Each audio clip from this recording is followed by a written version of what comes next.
ይሄ ነው መጽሐፉ ዲቦራ ይላል።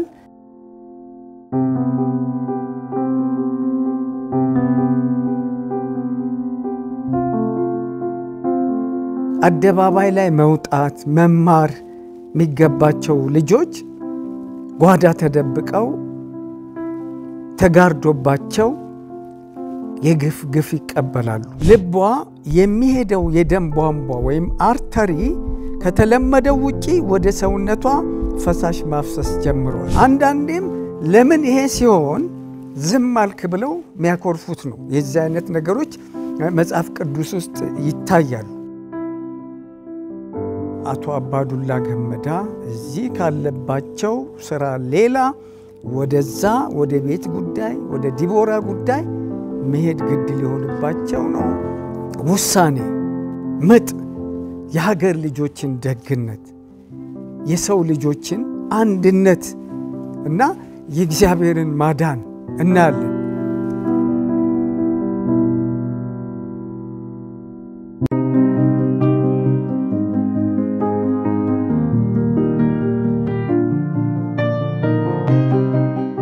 ጤና ይስጥልኝ። ይህ መጽሐፍ ጨዋታ ነው። የዛሬ መጽሐፍ ዳሰሳዬ ትንሽ ለየት ይላል። ብዙ ጊዜ የፈጠራ ስራዎችን፣ ልቦለዶችን፣ ግጥሞችን እንደገና ደግሞ ልቦለድ ባዮግራፊ ወይም ግለ ታሪክ ኦቶባዮግራፊ ማለት ነው እነሱን ነው ማየው። እነሱን ስናይ አንዳንዶቹን የምናቀርባቸው የታሪኩን ፋይዳ ለማየት ነው። አንዳንዶቹ አጻጻፋቸው ቴክኒካቸው ደካማ ቢሆንም ለሀገርና ለትውልድ የሚያበረክቱትን አስተዋጽኦ እየመዘን ለምሳሌ ታላላቅ የሀገራችን ጀግኖች የሚገባውን ያህል ያልተጻፈላቸው ሰዎች አሉ። ነገር ግን ቴክኒኩን እንዳለ ትተን ለሀገርና ለትውልድ የሚያበረክቱትን ለነገይቱ ኢትዮጵያ የሚያኖሩትን መልካም አሻራ ወደ ወጣቶች ወደ ህፃናት ውስጥ ሊገቡ የሚችሉትን በጎ አስተሳሰቦች፣ ፍልስፍናዎች፣ እምነቶች ያንን ለማስረጽ በዛ አይነት መንገድ ስንሰራ ቆይተናል። ዛሬ ይህንን መጽሐፍ የምዳስስበት ምክንያት በተለያየ አቅጣጫ ጠቀሜታው ሰፊ ነው ብዬ አስቤያለሁ። እዚህ ላይ ይሄ ነው መጽሐፉ ዲቦራ ይላል። የተጻፈው እጅግ በመናውቃቸው ከዚህ ቀደም የኦሮሚያ ክልል ርዕሰ መስተዳድር የነበሩ እንደገና ደግሞ ተወካዮች ምክር ቤት አፈ ጉባኤ ሆነው ያገለገሉ ሰው ናቸው።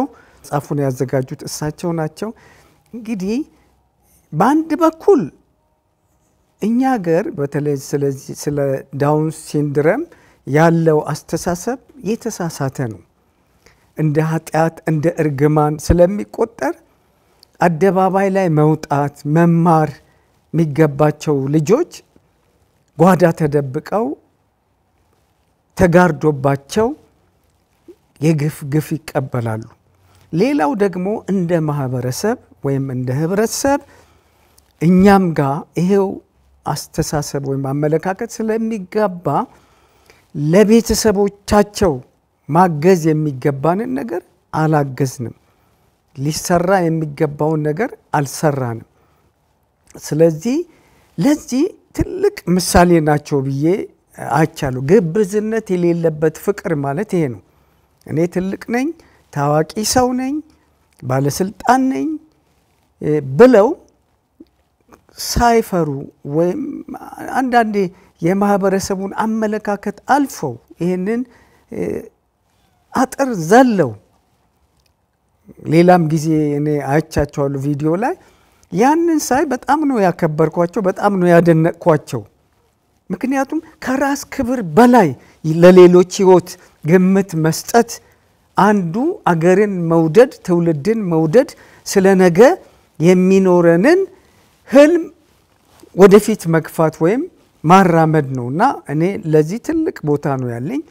ሌላው ብዙ ኢትዮጵያውያን በተለይ በዚህ ጊዜ ምናልባትም ጎረቤቶቻችንን ቤተሰቦቻችንን ሁሉ የሚነካ ነገር ነው ያጋጥመናል። የምንወዳቸው ሰዎች ቤት የዚህ አይነት ነገር አለ የስጋ ዘመዶቻችን ጋር የዚህ አይነት ነገር ስለዚህ በዚህ ጉዳይ ላይ ሁላችንም ተረዳርተን በአንድ ልንቆም ስለሚገባ ሌላው ደግሞ ለኢትዮጵያ እናቶች ያለንንም አድናቆት ለማየት ነው እኔ ሁሉ ጊዜ ማምንበት ነገር አለ ሴቶች ትልቁን ሸክም የሀገሪቱን የቤተሰቡን ሸክም ተሸክመዋል ትልልቅ ሰዎች እንደሚሉት አንዴ የአቴናው ገዢ እንዳለው እኔ አቴናን እገዛለሁ አቴና ዓለምን ትገዛለች እኔ ባለቤቴ እንዳሉት ማለት ነው ሴቶች ትልቅ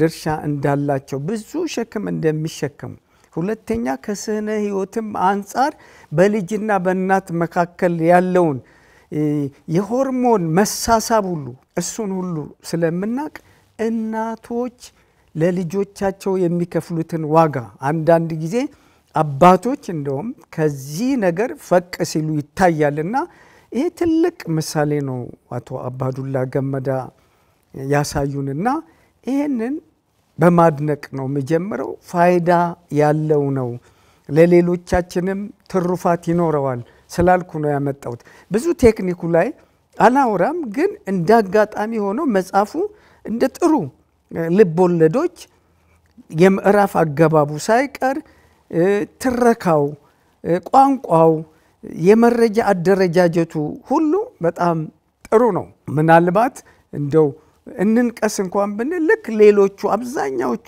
ትልልቅ ደራሲዎች እንኳን ውስጥ የሚታየው አይነት የስም አረባብ ችግር 4 ወይም 5 አይቻለሁ ከዛ ሌላ መጽሐፉ ራሱ ጥሩ ተደርጎ ተደራጅቷል ተጽፏል ልብ ሰቀላለው ኢቭን የሐኪሞቹ ካራክተር ባንኮክ ያሉት የሐኪሞቹ የገጸ ባህሪያቱ ማንነት ሁሉ ተስሏልና እንደ በቴክኒክም ብናየው ጥሩ የተጻፈ መጽሐፍ ነው እንግዲህ የዲቦራ ዋና የታሪኩ ማጠንጠኛ የዲቦራ ህይወት ነው ዲቦራ የአቶ አባዱላ ገመዳ ባለቤት ከ12 አመት በኋላ ሌሎች ልጆቻቸውን ወልደው ከ12 አመት ቆይታ በኋላ የወለዷት ልጅ ናት ታሪኩ የሚጀምረው አንድ የህክምና ክሊኒክ ውስጥ ባለው የስሜት መፈራረቅ የስሜት ወጣ ገባነት የምጥና የእርካታ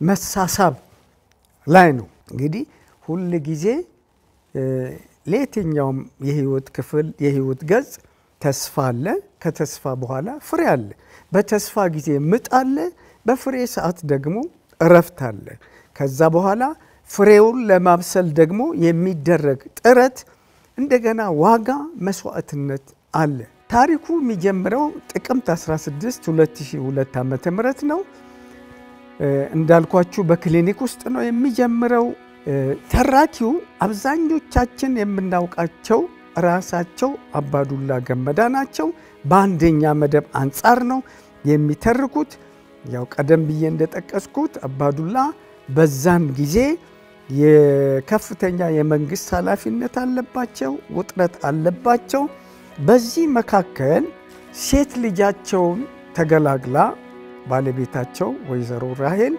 ሴት ልጃቸውን ተገላግላ የነበረውን ደስታ ነው የምናየው በልጅቷ በመወለድ እግዚአብሔርን አመስግነው ሳያበቁ ግን አንድ የህክምና ሙያል ባለሙያ ድንገት ሹካላቸው የሚያስደነግጥ ነገር ነው ሳቃቸውን ሳያበቁ የሰሙት አሳዛኝ ነገር ረበሻቸው ቢሆንም ባለቤታቸው እንዳትሰማ ጥንቃቄ አደረጉ ሴቶች ለልጆቻቸው ካላቸው ቅርበት እንደገና ደግሞ እንደ ስነ ህይወታዊ ልዩነት በስሜት ጉዳይ ላይ በጣም ቅርብ ስለሆኑ ቶሎ ለማልቀስ ለመሳቅም ቅርብ ስለሆኑ ምናልባትም የአእምሮ አቀማመጣችን ሁሉ የአንጎል አቀማመጣችን ሁሉ ይለያል ሴቶች ስሱ ናቸው ለዚህ አይነት ጉዳይና ይሄንን ነገር ለወይዘሮ ራሄል አልተነገረም ይሄ ቀድም የጠቀስኩት ዳውን ሲንድሮም የሚባል በሽታ ተጠቂ እንደሆነች ሐኪሙ ይናገራሉ ምንድነው የሚሉት ጸሐፊው እንግዲህ ከባድ ነገር ነው ደነገጡ። በቅርበት አያውቁትም፣ አላጠኑም፣ ስለዚህ ጉዳይ አልተመራመሩም። ምናልባትም አንዳንዴ ቤታችን ይመጣል የማንላቸው ነገሮች፣ የማናስባቸው ሌላ ጋር ያየናቸው እኛ ጋር ይደርሳሉ የማንላቸው ነገሮች ናቸው በራችንን ሲያንኳኩ ምንነቀው እና ምንድነው ያሉት? ወዲያው ሄዱት ለህይወቷ ያሰጋት ይሆን አሉ። እንግዲህ ዋናው ነገር የሰው ልጅ እዚህ ምድር ላይ ከመጣ በኋላ መደምደሚያውና የሚፈራው ነገር ሞት ነው። ሞት ደግሞ ህይወት ያገኘን ቀን የሚጀምር ጥላ ነው። እንደ ጥላ የሚከተል እስከ መጨረሻው ድረስ እስከናልፍ ድረስ የሚከተል ነውና እንፈራዋለን፣ ግን አይቀርም። ስለዚህ ለህይወቷ ያሰጋት ይሆን አሉ። ሐኪሙ አይ አያሰጋትም አሉ። እዚህ ጋር ዶክተር መኮንን የታወቁና የተመሰገኑ ስፔሻሊስት ናቸው ይላሉ ጸሐፊው። እና የህፃኗ እናት እንዳሰማ ትልቅ ጥንቃቄ አድርገዋል እኚህ ዶክተር። ዳውን ሲንድሮም ስለሚባለው ህመም የተለያዩ መረጃዎችን መጽሐፍትን በመፈተሽና ባለሙያዎችን በማነጋገር ስለ ችግሩ መነሻና በወቅቱ ስላለበት ደረጃ ለማወቅ ሞከሩ። አነበብኩ ነው የሚሉት፣ አየው ነው የሚሉት፣ ጠየቅኩ ነው የሚሉት። ነገሩ እንቅልፍ አስተኛም፣ ከባድ ነው እና ምን አንዳንድ ጊዜ አንድ አይነት ስያሜ ያለው ህመም የተለያዩ ደረጃዎች ይኖሩታል። ከፍተኛ፣ መካከለኛ፣ ዝቅተኛ። ይሄንን ማወቁ ለሕክምናም ለጥንቃቄም ይረዳልና የዚህ አይነት ነገር ፍተሻ አድርገዋል። እንደዚህ ስለ አካላዊ ገጽታቸው ሲናገሩም ህፃናቱ ፊታቸው ክብ፣ አይናቸው ጠበብ ያሉ፣ ጆሮቻቸው ትንንሽ፣ መጠነኛ ቁመትና ረዘም ያለ ምላስ እንደሚኖራቸው መረዳታቸውን ጽፈዋል። ትምህርት በመማር በኩል ትምህርት መማር የሚከለክላቸው የለም። አንዳንዶቹ ለመረዳት ረጅም ጊዜ ይወስድባቸዋል። አንዳንዶቹ ደግሞ በአጭር ጊዜ በተቀላጠፈ ሁኔታ አንደርስታንድ ማድረግ ወይም መረዳት ይችላሉ የሚለውን ነገር ይዘዋል። የህይወት ጉዞ እጅግ ውስብስብና አስቸጋሪ በፈተናም የተሞላ ነው ይላሉ። እንግዲህ ይሄ አንዱ ይህንን መጽሐፍ የጻፉት ጸሐፊው ያዩት የህይወት ገጽ ነው። የህይወት ውጣ ውረድ ነው። ከፍታና ዝቅታ ነው። ተራራና ሸለቆ ነው። አንዳንድ ቦታ መጽሐፉ ላይ የሰው ልጆች የሚጠይቋቸውን ጥያቄዎች ያነሳል። መጽሐፉ ውስጥ ጥያቄዎች ይነሳሉ። እንዴት፣ ለምን እንደዚህ ሆነ? በተለይ የዚህ አይነት ጥያቄ የሚጠይቁ ሰዎች አንድ የእምነት ሰዎች ይጠይቃሉ፣ ሁለት የማያምኑ ሰዎች ይጠይቃሉ። ልዩነቱ የሚያምኑት ሰዎች የሚጠይቁትን አካል ያውቃሉ፣ ይረዳናል ብለው የሚያምኑት ነው፣ ያግዘናል ብለው የሚያምኑት ነው። አንዳንዴም ለምን ይሄ ሲሆን ዝም አልክ ብለው የሚያኮርፉት ነው። የዚህ አይነት ነገሮች መጽሐፍ ቅዱስ ውስጥ ይታያል። እነ ዕንባቆም፣ እነ ኢዮብ፣ እነ ነቢዩ ኤርምያስ የተወለደበትን ቀን የረገመ አለ፣ አታለልከኝ አለ። እነዚህ ሰዎች ግን አማኞች ናቸው። የማያምኑ ሰዎች ደግሞ ሕይወት ትርጉም የለሽ ናት፣ ከንቱ ናት ብለው የሚሉት ይህንን ጥያቄ ሲጠይቁ ለምን እንደዚህ ይሆናል? አንዱ ድሃ፣ አንዱ ሀብታም፣ አንዱ ጤነኛ፣ አንዱ በሽተኛ ወዘተ የሚሉ ጥያቄዎችን ይጠይቃሉ። አንዳንድ አማኞች በዚህ ሊሰናከሉ ይችላሉ። በዚህ ኮንቴክስት፣ በዚህ አውድ የአቶ አባዱላ ቤተሰቦች አማኞች ናቸው። በጣም ያምናሉ፣ ቤተ ክርስቲያን ይሄዳሉ፣ ይጸልያሉ፣ መዝሙር ያዳምጣሉ። አማኞች ናቸው። እንግዲህ በዚህ አይነት ነገር ውስጥ አንዳንዶች አልፈው ይሄዳሉ። ምን እያሉ? እግዚአብሔርን ለሚወዱ እንዳሳቡ ለተጠሩ ነገር ሁሉ ለበጎ እንዲደረግ እናውቃለን የሚለውን ቃል እያመኑ፣ አንዳንዶቹ ደግሞ በጥያቄ ምልክት ውስጥ ስለሚገቡ ይሰናከላሉ። ዓለማችን ላይ በዚህ አይነት ነገር የተንሸራተቱ ሰዎች እንዳሉ አስታውሳለሁ። ሁለት ታላላቅ ሰዎች ተንሸራተዋል። አንዱ ፈረንሳዊ ፈላስፋ ቮልቴር ሲሆን አንደኛው የጀርመኑ ታላቅ ገጣሚ የሚባለው ወልፍጋንግ ገተ ነው። ባለ ብዙ ሙያ ናቸው። በዓለም ላይ ከፍተኛ ተቀባይነት ያላቸው ስመ ገናና ናቸው። ማነው ቮልቴር ዴይዝም ነው። እሱ እግዚአብሔር ፈጥሯል። ከዛ በኋላ ሰው እንደፈለገ እንዲሆን ለቆታል በነፃነት የሚለው ነው። ወልፍጋንግ ገተ ግን በሌላ በኩል የወንጌል አማኝ ነው። እናቱ በጣም አማኝ ናት። የእናቱ ጓደኛ በጣም አማኝ ናት። ግን በ1755 ዓመተ ምህረት በተፈጠረው እርዝኩዊክ የመሬት መንቀጥቀጥ ምክንያት 30,000 ሰዎች ሲሞቱ በዚህ ቁጣ በምንም ተአምር እግዚአብሔር ካለ እግዚአብሔር መልካም ከሆነ ይሄ ነገር ሲፈጠር ዝም ብሎ አያይም በሚል ሁለቱም ወደ ኋላ ተመልሰዋል። ሌሎች ደግሞ በታሪክም በእምነት መጻሕፍትም አልፎ የሄዱ ዘልቀው የሄዱ ሰዎች አሉ። እንግዲህ ይሄ የፈተና አውድማ እንደሆነ ነው መጽሐፉ የሚያሳየው። ስሟም የወጣው የልጅቷን ስም ዲቦራ የሚባለውን አንድ አገልጋይ ነው ያወጣላት ይላሉ። ዲቦራ መጽሐፍ ቅዱስ ላይ የምትታወቅ ሴት ናት። እዚህም ውስጥ ዘርዘር ተደርጋለች። ጠንካራ ሴት ናት፣ ፈራጅ ናት። በጣም ለሴቶች በምሳሌነት ወንዶች የሚሰሩትን ምናልባትም ከብዙ ወንዶች የላቀ ስራ መስራት የሚችሉ ሴቶች እንዳሉ ማሳያ ናት።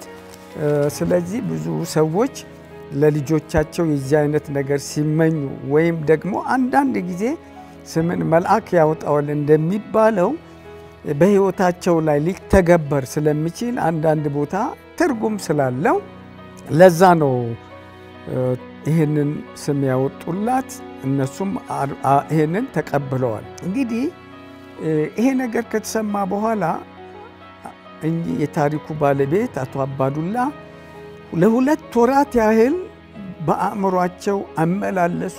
ሲወጡ፣ ሲገቡ፣ ሲተኙ፣ ሲነሱ ይሄንን እያመላለሱ ቆዩ። ምንድነው የሚሻለው አሉ። ከዛ በኋላ መጽሐፍ ውስጥ እንደምናየው የእምነት ሰው ናቸውና ልጅቷ በጸሎት ትድናለች፣ ኢየሱስ ክርስቶስ ያድንልናል የሚል እምነት ነበራቸው። ይሄንን ለዚህ ጸሎት ወደ ሌላ ወደ ናይጄሪያ ወስደው ጸሎት እንዲጸለይላት ለማድረግ አስበው ነበረ። ይሄ ሁሉ ሲሆን እናትየው አልሰማችም፣ ተደብቋል። እና ይሄ ችግር ምንድነው? ሌላው ለካንሰር የሚያጋልጥ ነገርም ይኖረዋል የሚል ነገር አለ። ይህ እናትየው ስትሰማ በጣም ከባድ ነው። ማን ነው የነገራት? እኛ ሀገር ያሉ ሐኪም ናቸው የነገሯት። በዚህ ጊዜ እናትየው መቆም አልቻለችም፣ ተዝለፍልፋ ወደቀች ማለት ነው። አሁን እንግዲህ እንደ መጽሐፉ ትረካ ቤታቸው በተጨባጩ ሳይንስ መረጃና የመጽሐፍ ቅዱስ እምነት መካከል የነበረ መፋጠጥ ነው። ጸሎትና ሕክምና በትይዩ ቆመዋል። እሳቸው ግን ምንድነው ያሉት? መጽሐፉ ላይ እንደሰፈረው የዲቦራ ሁኔታ ምንም ይሁን ምን ጌታ ኢየሱስ ክርስቶስ አንድ ሙሉ ሰው ያደርጋታል ብለው ቃል በቃል ተናግረዋል። እንግዲህ እምነታቸው ይፈተናል። ምጥ ላይ ናቸው። መጽሐፉን ስታነቡ በጣም ነው የሚገርመው። ልብ ወለድ ነው የሚመስለው። በሰስፔንስ የተሞላ፣ በልብ ሰቀላ የተሞላ፣ በኮንፍሊክት የተሞላ ልብ ወለድ ነው የሚመስለው። በጣም ልቀት አለው። ክላይማክስ ጡዘት አለው፣ ልቀት አለው። አንዱ ሲያልፍ አንዱ ይመጣል፣ አንዱ ሲሄድ አንዱ ይመጣል። በጣም ለአንባቢው ራሱ ከባድ ነው። አሁን ደግሞ ምን ይመጣ ይሆን እንዲባል ፈተና በፈተና ላይ የተደራረበ በጣም ከባድ ነው። ምናልባት ለዚህ ይመስለኛል መጽሐፉ መግቢያ ላይ ጥሩ ነገር ተጽፏል። ከጨለማ ባሻገር ብርሃን አለ። ከጨለማ ባሻገር ብርሃን አለ ይላል። እውነት ነው። ይሄ የሰው ልጅ ተስፋ ነው። ሁሉ ጊዜ እንደ ጨለመ አይቀርም የሚባል ነገር አለ። ሊነጋጋ ሲል ይጨልማል የሚባል ነገር አለ። ይሄ መፈራረቁ አይቀርም እና እናትየው በዚህ ምክንያት ወደቀች። ምንድነው? ኒሞኒያ ነበር ያን ጊዜ የተገኘባት። ኮሪያ ሆስፒታል ነው ይሄ ነገር የተደመጠው። ከዛ በኋላ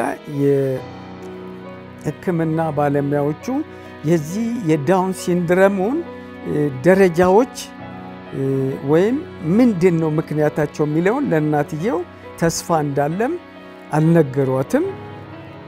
ችግሮቹን ነው የነገሩት። ስለዚህ እናት መተኛት፣ መውጣት፣ መግባት አቃታት። በጣም ተረበሸች። እናት እንግዲህ እናት ናት። የመጽሐፉ ጸሐፊ አተራረክ በአንድ ወገን በዲቦራ ችግር ምክንያት በቤት ውስጥ የተፈጠረውን ቀውስ፣ በሌላ በኩል ደግሞ እሳቸው የነበሩበትን የሀገርና የፓርቲ ኃላፊነት በማፈራረቅ ስለነበር ለመጽሐፉ ጥሩ ስበትና ውበት ሰጥቶታል። በልጅቷ ነገር በጣም ጭንቅላታችን ዞሮ እያለ ከዛ ይወጡና የራሳቸውን ኃላፊነት የራሳቸውን ቢሎ አገሪቱ የነበረችበትን ነገር ይናገራሉ። ስለዚህ ለአንባቢው በለውጥ ላይ አንድ ቀለም ከሚሆን ዥንጉርጉር ቡራቡሬ ሲሆን ይሻላልና ይሄንን ጥሩ አድርገው ጽፎታል። በታሪክ ውስጥ ለተፈጠረው ችግር የመፍትሄ ፍንጭ የተገኘው አቶ አባዱላ አዳማ ለስብሰባ ሄደው አንድ ሆቴል ውስጥ እያሉ ነበረ። ቀደም ሲል እንደገለጥኩት ለጸሎት ጉዳይ ሌላ ሀገር ለመሄድ ያሰቡት ሐሳብ ሳይሳካ ቀርቶ ስለነበረ ችግሩን በማሰላሰልና በመጸለይ ላይ ነበሩ። ማጣፊያው አጥሯቸዋል። ሁል ጊዜ ሰው ማጣፊያ ያጥረዋል። ሰው ይቸገራል፣ መፍትሄ ይሞክራል፣ ነገር ግን ብቻውን መፍትሄ አያገኝም። እንደ እምነቱ ይለያያል። ምን ያደርጋሉ? በዚህ ጊዜ ዶክተር ፍስሐ የሚባሉ ወዳጃቸውን አግኝተው ሁኔታውን ተመልክተው አስተያየት እንዲሰጧቸው ያደርጋሉ። እንግዲህ በሚጨንቀን ጊዜ የቅርብ ሰዎቻችንን ሁሉ እንዲካፈሉን መንገድ እንዲያሳዩን እንሞክራለን። ሰው ብቻውን ይሆን ዘንድ መልካም አይደለም ማለት ለባልና ሚስት አይደለም። ሰው ተረዳድቶ ተጋግዞ እንዲኖር ነው የተፈጠረው፣ በአጋጣሚም አይደለም። ስለዚህ አቶ አባዱላም ከሌላ ጊዜ በተለየ ሁኔታ ቆዝመው እንደነበር፣ አዝነው እንደነበረ፣ ግራ ተጋብተው እንደነበረ ይነግራል።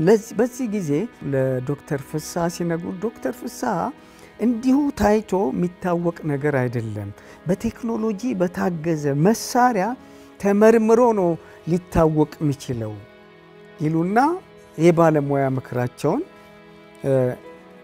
ይለግሳሉ።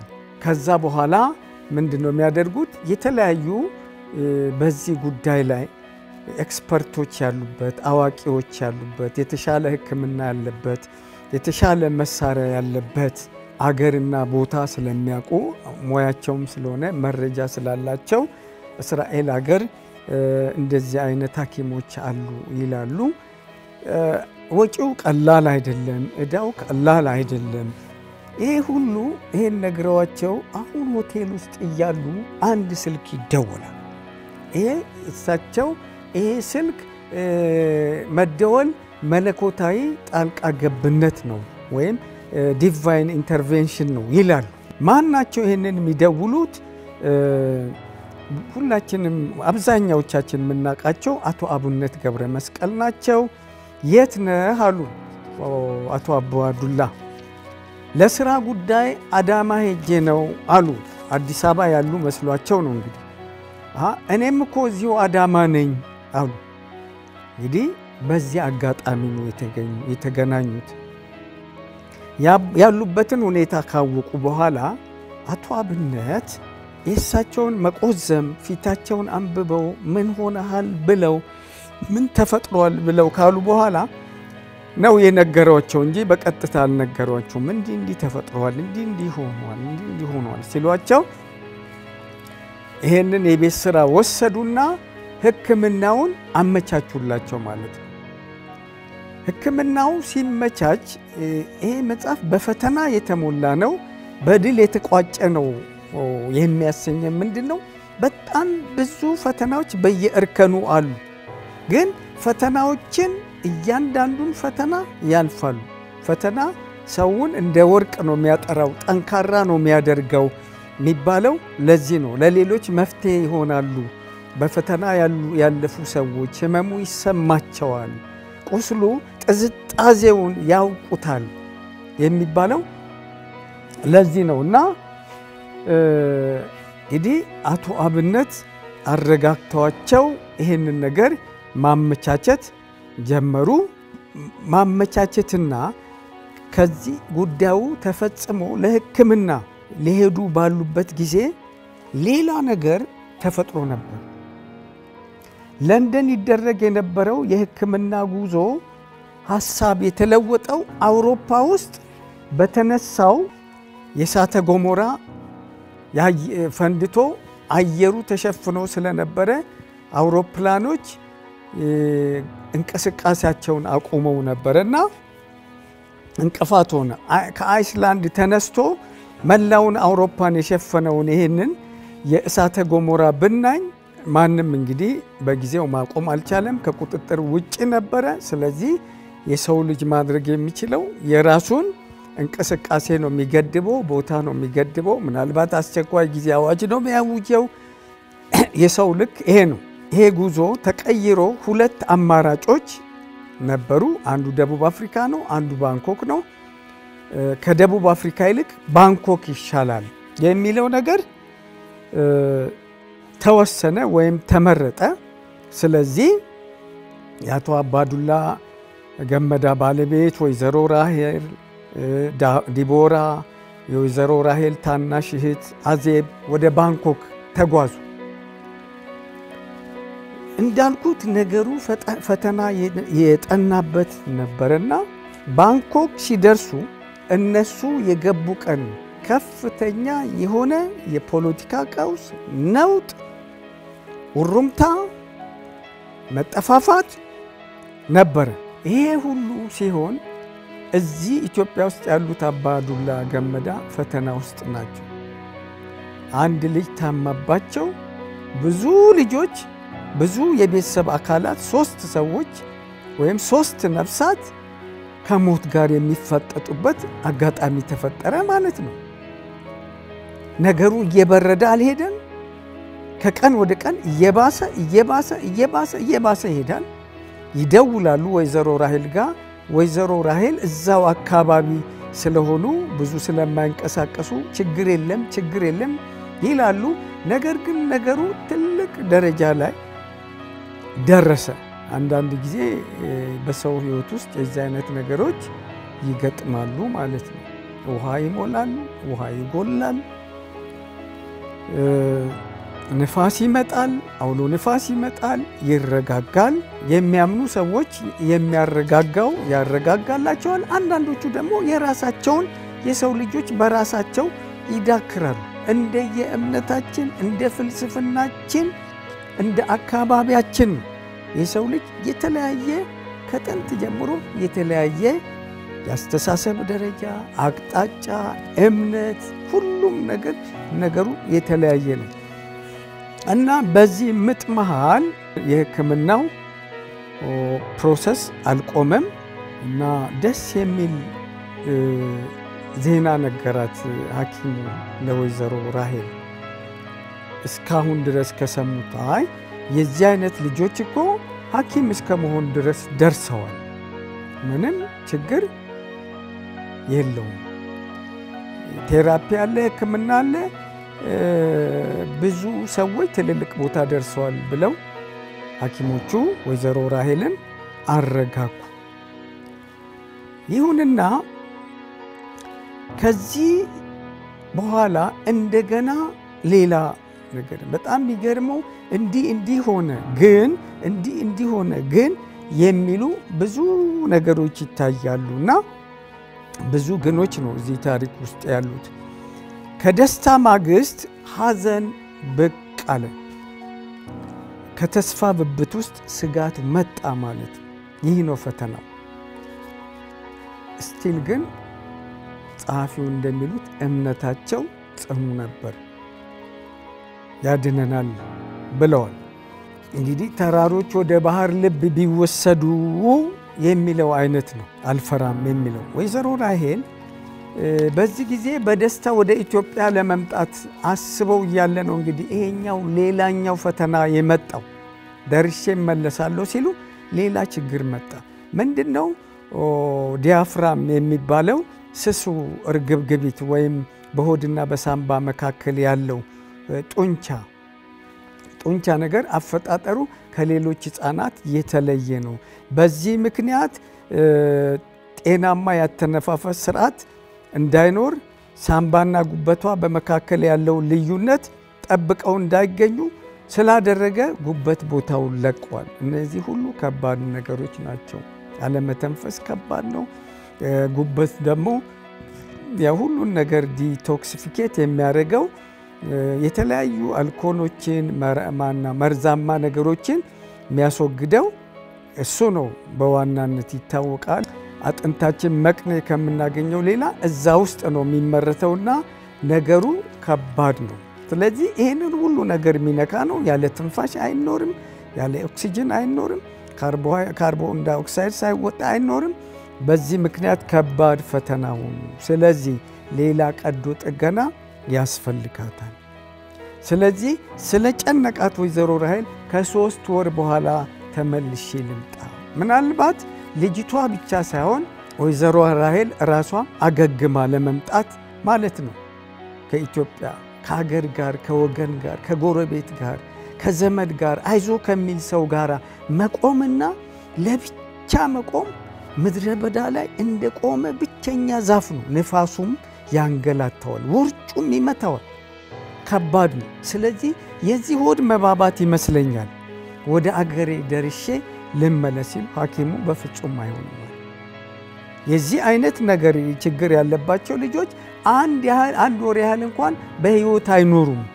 ስለዚህ እንደገና ኢትዮጵያ ያሉት አቶ አባዱላ ገመዳ እዚህ ካለባቸው ስራ ሌላ ወደዛ ወደ ቤት ጉዳይ ወደ ዲቦራ ጉዳይ መሄድ ግድ ሊሆንባቸው ነው። ቀደም እንዳልኩት ሴቶች ስሜታቸው ቅርብ ነው። ስልክ የደወለችላቸው እያለቀሰች ነው። ወንዶች እንሻላለን ትንሽ ጠንከር ብለው ለቀዶ ጥገናው ለመወሰንም መሄድ ስለነበረባቸው አባዱላ ወደ ባንኮክ በረሩ። ከዚያም 3 ሰዓታት የሚፈጅ ቀዶ ጥገና ተደረገ። በዚህ ጊዜ ታላቅ ምጥ ነበረ። 3 ሰዓት 3 ዓመታት ነበረ ይላሉ። ያው እንግዲህ ሪሌቲቭ ቲዮሪ የሚባለው አለ አይደል? አልበርት አንስታይን እንደዛ ነው። አንዳንድ ነገሮች በመከራ ጊዜ ይረዝማሉ፣ በፍቅር ጊዜ ደግሞ እጅግ በጣም አጭር ይሆናሉ። የመከራ ሌሊት አይነጋም። የዛ አይነት ምጥ ነው። እውነት ስሜት ያለው አንባቢ የራሱን ህይወት በሌላ ሰዎች ቦታ ተክቶ የሚያነብ አንባቢ አብሮ ያምጣል፣ ይጨነቃል፣ ይፈራል፣ ይሰጋል፣ ቁና ይተነፍሳል። ይሄ በጣም መጽሐፉን ሳነብ ያጣጣምኩ ስሜት ነው። በጣም ይከብዳል። ልጆች ደግሞ ከምንም ነገር በላይ ያሳዝናሉ፣ ያሳሳሉ። መላእክት ናቸው። ቆሻሻ አልነካቸውም፣ አልጎደፉም፣ ንጹህ ናቸው። የሚያውቁት ነገር ፍቅርና ፍቅር ብቻ ነው። ብዙ ጊዜ በልጆች ላይ የሚደርሰው ነገር ወላጆች ራሳቸው ቢያልፉበት ይመርጣሉ። እና እኔ ቤተሰቤ ላይ እንደዚህ አይነት ነገር ተፈጥሮ አባቴ ልጁን በእግሩ እንደተራመደው ጦስ ያንተ ጦስ ለኔ ይሁን ያለበትን ታሪክ አውቃለሁና ከባድ ነው እዛ ቦታ ላይ ላሉ ሰዎች። ይሄ ህመም ደግሞ ወደ ሌላውም ሰው ይጋባል። ህሊና ያለው ሰው ማለት ሰው እንዲራራ አድርጎ እግዚአብሔር በአምሳሉ ስለፈጠረው እንደዛ ነው ብዬ አምናለሁ እኔ።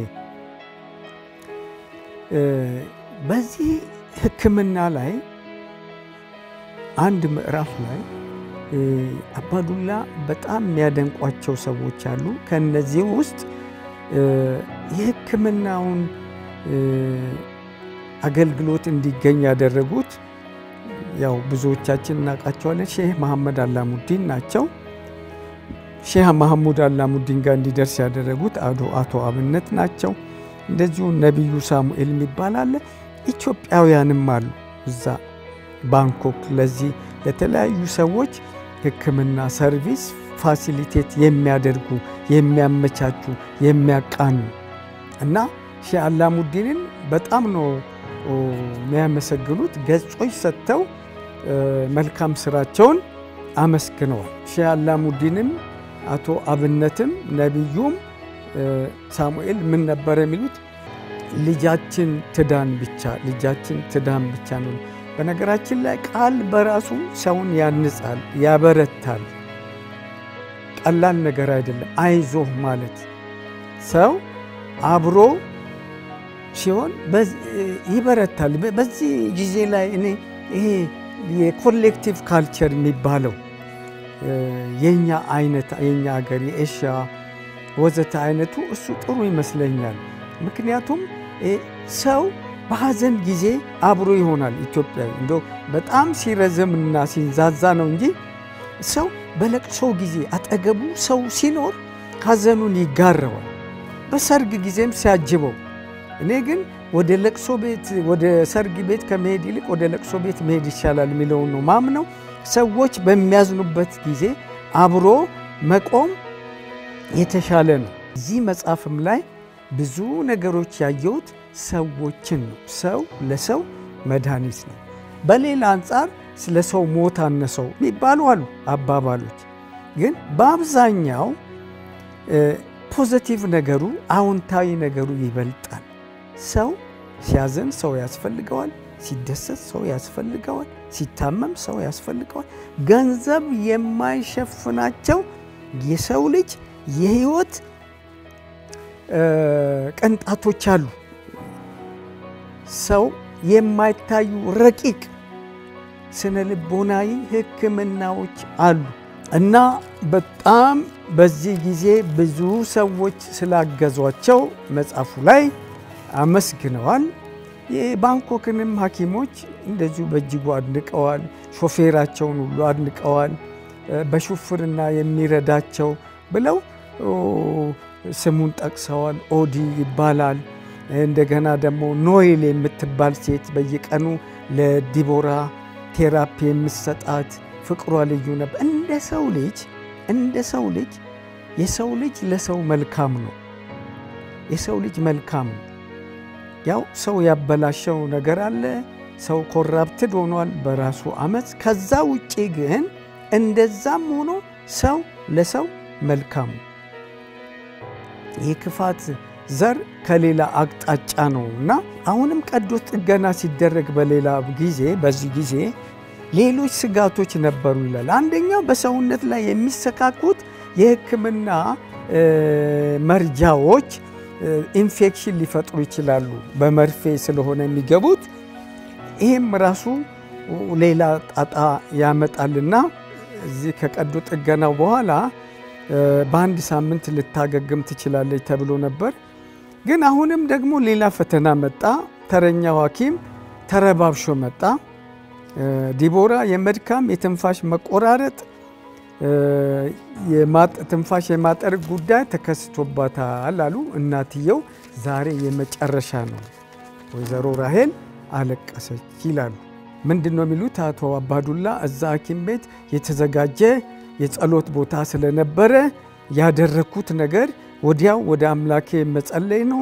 ሸሽቼ ኢየሱስ ክርስቶስ ሆይ ይህች ልጅ የፈጠርካት አንተነ እዚህ ያደረስካት፣ ካሁን በኋላም ሁሉ ነገር በአንተ እጅ ነው። ሕይወቷን ታደግ፣ ከዚህ ስቃይ አንተ ፈውሳት፣ እናቷንም አጽናና ብዬ ተረጋጋው ይላሉ። እንግዲህ ሐሳብን ማካፈልም ጥሩ ነው። ለሰው ማካፈል ከሁሉ በላይ ደግሞ ለምናምነው ለእግዚአብሔር ማካፈል ደግሞ የበለጠ ሪሊፍ እረፍት ያመጣል። አረፍኩ ነው የሚሉት እና በጣም በሚገርም ሁኔታ ዲቦራ በአጭር ጊዜ ውስጥ በዛው ጊዜ ወደ ጤንነቷ ተመለሰች። ሁሉም ነገር ተረጋጋ፣ ደስታ ሆነ። እንደገና ደግሞ አሁን ሌላ የሚያሳዝን ነገር መጣ። በጣም ወጣ ገባ ነው። በጣም ከባድ ነው። በጣም ያማል። የቀኝ ጎን ልቧ የሚሄደው የደም ቧንቧ ወይም አርተሪ ከተለመደው ውጪ ወደ ሰውነቷ ፈሳሽ ማፍሰስ ጀምሯል። ግን ፈሳሽ የሚያፈሰው እሱ መሆኑ የታወቀው ኋላ ነው ተፈልጎ። ይሄ አርተሪ ምንድነው? ይሄ ወደ መላው ሰውነታችን የሚወስደው አለ አይደለም? ኦርታ የሚባለው ትልቁ ቱቦ እሱ ነው። ተቀባዩ ሳይሆን ኦክሲጅኔትድ የሆነ ደም ኦክሲጅን ያለበትን ደም የሚወስደው ክፍል ነው። ይሄ ነበረ ማፍሰስ የጀመረው። ሌላው ችግሩ አለመታወቁ ነውና ከየት እንደሚወጣ ፈሳሹ አልታወቀም። ሰው ውስጧ ላይ ተጠራቀመ። ስለዚህ ይሄ የሚያመጣው ችግር አለ። ህይወቷ ሊያልፍ ይችላል። ስለዚህ ምን መደረግ አለበት? ተቀደደና ይሄ ፈሳሽ እንዲወጣ ተደረገ። በጣም ብዙ ነበረ። ከዛ በኋላ ቦታው ሲታወቅ ችግሩ ሲታወቅ እንግዲህ አንዱ የችግሩ መፍትሄ ተገኘ ማለት ነው። በዚህ መሃል ምንድነው ሌላው ችግር የተፈጠረው? ድካምም የጭንቅላት መረበሽም። ሕክምና ላይ ወይዘሮ ራሄልን ልትረዳ የሄደችው አዜብ ደግሞ ተዝለፍልፋ ወደቀች። እሷም ወደ ሕክምና ገባች። በእንቅርት ላይ ጆሮ ደግፍ አይነት ነው። በጣም እውነት የሚገርም ፈተና ነው። ለብዙዎቻችን ትምህርት የሚሆን ችግሮች ያልፋሉ። ጸንተን መቆም አለብን የሚለውን ነገር በደንብ ነው የሚያስተምረው። አንድ አይደለም፣ ሁለት አይደለም፣ ሶስት አይደለም፣ 4 ፈተናዎች ይመጣሉ፣ ግን እናልፈዋለን። አባዱላ እንደሚሉት እግዚአብሔር አሳለፈኝ ነው የሚሉት። እምነታቸው አድኗቸዋል። እንግዲህ ይሄ ነገር አሁንም አባዱላ ኢትዮጵያ ውስጥ ናቸው። ለእሳቸው ተደውሏል።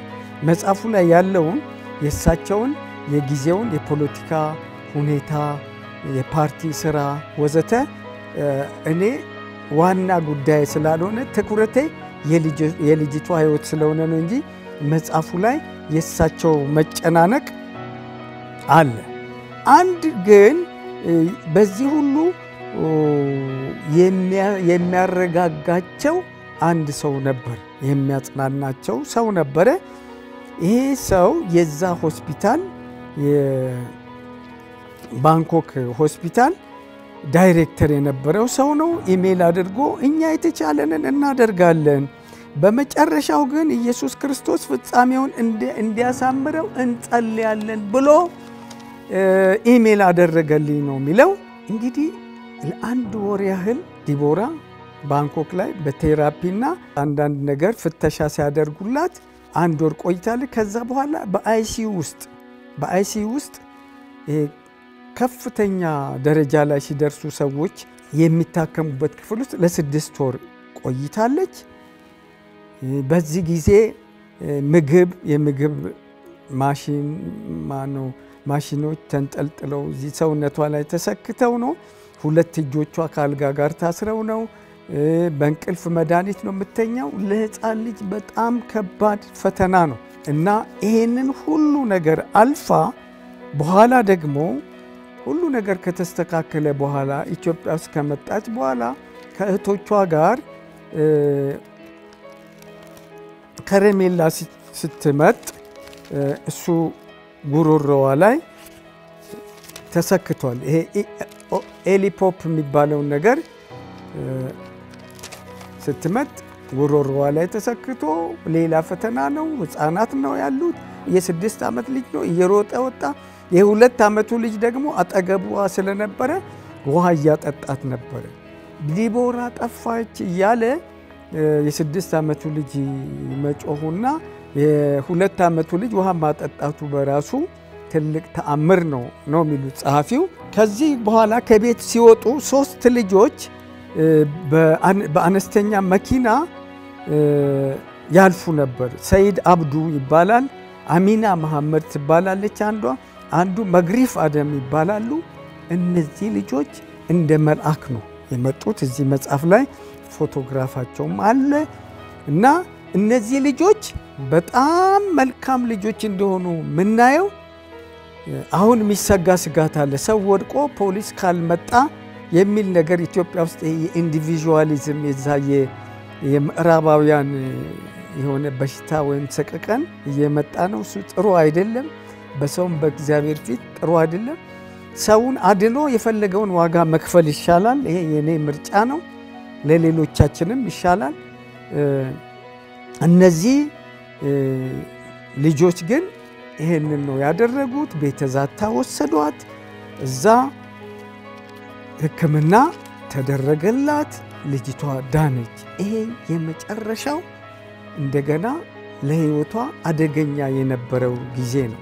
ግን የነዚህ ሁሉ ሰዎች የነዚህ ሁሉ ኢትዮጵያውያን እንደገና ደግሞ የባንኮክ ሐኪሞች የነዚህ ሁሉ ትብብር ልጅቷን አድኗታል። ከዚህ መጽሐፍ እንግዲህ ምን እንማራለን? የእናትነት መከራ መስዋዕትነትና የህይወትን ቴስት ወይም ጣዕም፣ የአባትን ውሳኔ፣ ምጥ፣ የሀገር ልጆችን ደግነት፣ የሰው ልጆችን አንድነት እና የእግዚአብሔርን ማዳን እናያለን። አሻ አላሙዲንን ጨምሮ እነዚህ ሰዎች ሁሉ ለዚች ልጅ መዳን አስተዋጽኦ አድርገዋል። እሳቸው እንደሚያምኑት ደግሞ ጸሐፊው እንደሚያምኑት እግዚአብሔር ይህንን ነገር ሁሉ ያደረገው ለበጎ ነው ብለዋል። የዚች ልጅ ህመም የተደመደመው ዲቦራ ፋውንዴሽንን በመመስረት ነው። ዲቦራ ፋውንዴሽን አሁን በዚህ ህመም ለተጠቁ ልጆች መድህን ሆኗል፣ መፍትሄ ሆኗል። የአንድን ችግር ወደ ብዙ መፍትሄ መለወጥ ይሄንን ነው። እሳቸው እንደሚሉት ነገርን ሁሉ ለበጎ የሚያደርገው አምላካቸው እግዚአብሔር ለበጎ አደረገ የምንለው አሁን ያቋቋሙትን ፋውንዴሽን ስናይ ነው። ለብዙ ሰዎች ጥላ ሆኗል። ስለዚህ ሌሎቻችንም ከዚህ ልንማር፣ ልንረዳዳ፣ ልንተጋገዝ፣ ነገሮቻችንን ወደ መልካም ልናመጣ ይገባል። አቶ አባዱላ ካመሰገኗቸው ሰዎች በተለይ በሕክምናው ጥቁር አንበሳ ያሉ ሐኪሞችን በጣም አመስግነዋል ስላደረጉላቸው፣ ልጅቷን ለማዳን ስለተረባረቡት ርብርብ። ሌላ ደግሞ በተለይ ዶክተር ብሩክ ላምቢሶ አሁን ፕሮፌሰር ናቸው፣ ታውቋቸዋላችሁ። የአጥንት ስፔሻሊስት፣ ትልልቅ ቀዶ ጥገናዎችን ያደረጉ ብዙ ለሀገር ልጆች የሚረዱ ሰው ናቸው። እኚህንም ሰው አመስግነዋል። የተለያዩ ችግረኛ ሰዎችን የሚረዱ ሰው ናቸውና ፕሮፌሰር ብሩክ የዚህ አይነት ሰዎችን በዚህ አጋጣሚ ማመስገን ይገባል። መልካም የምታደርጉ ሰዎች መልካም ያደርግላችኋልና እግዚአብሔር፣ እኛም ደግሞ እንደ ሰው እናመሰግናችኋለን። ለአቶ አባዱላ ልጆችና በዚህ አይነት ችግር ለሚጠቁ ልጆች የምትረዱ ሰዎች ሁሉ እግዚአብሔር ብድራቱን ይከፍላችኋል። እኛ ደግሞ ባገኘነው አጋጣሚ እናመሰግናችኋለን።